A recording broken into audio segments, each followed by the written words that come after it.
Hello friends, എല്ലാ കൂട്ടുകാർക്കും പുതിയൊരു വീഡിയോയിലേക്ക് സ്വാഗതം. ഇന്ന് തയ്യാറാക്കുന്നത് നല്ല അടിപൊളി നൂഡിൽസ് ആണ്. ഇപ്പി മൂട് മസാല വെച്ചിട്ടാണ് നൂഡിൽസ് റെഡിയാക്കി എടുക്കുന്നത്. ഇതുപോലത്തെ 4 എണ്ണമുള്ള ഒരു പാക്കറ്റാണ് എടുത്തിട്ടുള്ളത്. ആദ്യം നമുക്ക് നൂഡിൽസ് ഒന്ന് വേവിച്ചെടുക്കണം. അപ്പോൾ മുഴുവൻ നൂഡിൽസും ഞാൻ തിളക്കുന്ന വെള്ളത്തിലേക്ക് ഇട്ട് കൊടുക്കുന്നുണ്ട്. സാധാരണ നമ്മൾ ഇപ്പി റെഡിയാക്കുമ്പം ഈ വെള്ളത്തിൽ തന്നെ മസാലപ്പൊടികളൊക്കെ ഇട്ട് കൊടുക്കുകയാണ് ചെയ്യുന്നത്. ഇതിൽ അങ്ങനെ ചേർത്ത് കൊടുക്കുന്നില്ല, നൂഡിൽസ് മാത്രം ഒന്ന് വേവിച്ചെടുക്കുകയാണ് ചെയ്യുന്നത്. അങ്ങനെ നൂഡിൽസ് നന്നായിട്ട് വെന്തിട്ടുണ്ട്. ഇനി നമുക്ക് ഫ്ലെയിം ഓഫ് ചെയ്ത് ഇതൊന്ന് മാറ്റി വെക്കാം. അടികട്ടിയുള്ള ഒരു പാത്രം അടുപ്പിൽ വെച്ച് കൊടുത്തിട്ടുണ്ട്. ഇതിലേക്ക് 1.5 ടേബിൾ സ്പൂൺ ഓയിൽ ഒഴിച്ചു കൊടുക്കാം. എണ്ണ ഒന്ന് ചൂടായി വരുമ്പോൾ ഇതിലേക്ക് മീഡിയം സൈസുള്ള ഉള്ളി ചെറുതായിട്ട് അരിഞ്ഞു വെച്ചിട്ടുണ്ട്. അത് ഇതിലേക്ക് ഇട്ട് കൊടുത്ത് ഒന്ന് മൂപ്പിച്ചെടുക്കണം. ഇതിലേക്ക് ആവശ്യത്തിനുള്ള ഉപ്പ് കൂടി ചേർത്ത് കൊടുക്കാം. ഉള്ളി ഒന്ന് വാടി വരുമ്പോൾ ഇതിലേക്ക് ചെറുതായിട്ട് അരിഞ്ഞു വെച്ചിരിക്കുന്ന ബീൻസും 2 പച്ചമുളകും പകുതി തക്കാളി, ചെറിയൊരു കഷ്ണം ക്യാരറ്റ്, മല്ലിയില എന്നിവ ചേർത്ത് നന്നായിട്ടൊന്ന് വഴറ്റിയെടുക്കണം. എല്ലാത്തിൻ്റെയും പച്ചമണം മാറുന്നത് വരെ നന്നായിട്ടൊന്ന് വഴറ്റിയെടുക്കാം.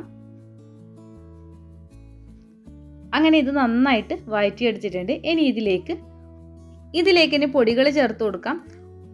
1 ടീസ്പൂൺ മുളക് പൊടി, കാശ്മീരി മുളക് പൊടിയാണ് ചേർത്ത് കൊടുക്കുന്നത്. 1 ടീസ്പൂൺ മല്ലിപ്പൊടി എന്നിവ ചേർത്തിട്ടൊന്ന് മിക്സ് ആക്കിയെടുക്കാം.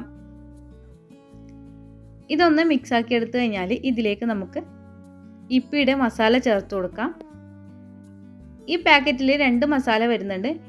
ഒന്ന് മെയിൻ മസാലയും ഒന്ന് മൂട് മസാലയും. അപ്പോൾ ഇത് രണ്ടും ഞാൻ ചേർത്ത് കൊടുക്കുന്നുണ്ട്. മെയിൻ മസാല മാത്രം വെച്ചിട്ട് ചെയ്യുന്നതാണെങ്കിൽ അങ്ങനെ ചെയ്താലും മതി. അപ്പം മുഴുവൻ മസാലയും ഇതിലേക്ക് ഇട്ട് കൊടുത്ത് നന്നായിട്ട് ഇതൊന്ന് ഒന്നുകൂടി ഒന്ന് മിക്സ് ആക്കി എടുക്കണം.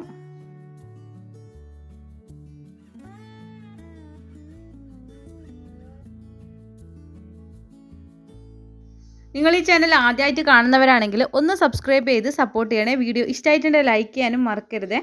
അങ്ങനെ മുഴുവൻ മസാലയും ഞാൻ ഇതിലേക്ക് ഇട്ട് കൊടുത്തിട്ടുണ്ട്. ഇനി ഇത് നന്നായിട്ടൊന്ന് മിക്സ് ആക്കി എടുക്കണം.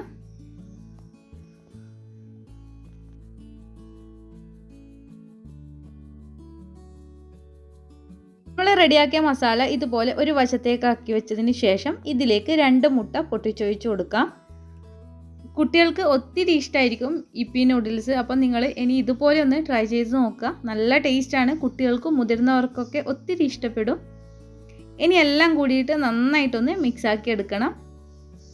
നന്നായിട്ട് മിക്സ് ആക്കി എടുത്തതിന് ശേഷം ഇതിലേക്ക് നമ്മൾ വേവിച്ച് വെച്ചിരിക്കുന്ന നൂഡിൽസ് ചേർത്ത് കൊടുക്കാം. വീണ്ടും നന്നായിട്ട് തന്നെ ഒന്ന് മിക്സ് ആക്കി എടുക്കുക, ലോ ഫ്ലെയിമിൽ വെച്ചിട്ട്. എല്ലാം കൂടിയിട്ട് നന്നായിട്ട് മിക്സ് ആക്കി കഴിഞ്ഞാൽ നമ്മുടെ നൂഡിൽസ് റെഡി ആയിട്ടുണ്ട്. അപ്പോൾ ഇത്രയേ ഉള്ളൂ. എല്ലാവരും ഒന്ന് ട്രൈ ചെയ്ത് നോക്കുക. അതിനുശേഷം കമൻറ്റ്സ് അറിയിക്കുക. വീഡിയോ ഇഷ്ടമായിട്ടുണ്ടെങ്കിൽ ലൈക്ക് ചെയ്യാനും ഷെയർ ചെയ്യാനും സബ്സ്ക്രൈബ് ചെയ്യാനും മറക്കരുത്. മറ്റൊരു വീഡിയോയുമായി വീണ്ടും കാണാം. അസ്സലാമു അലൈക്കും.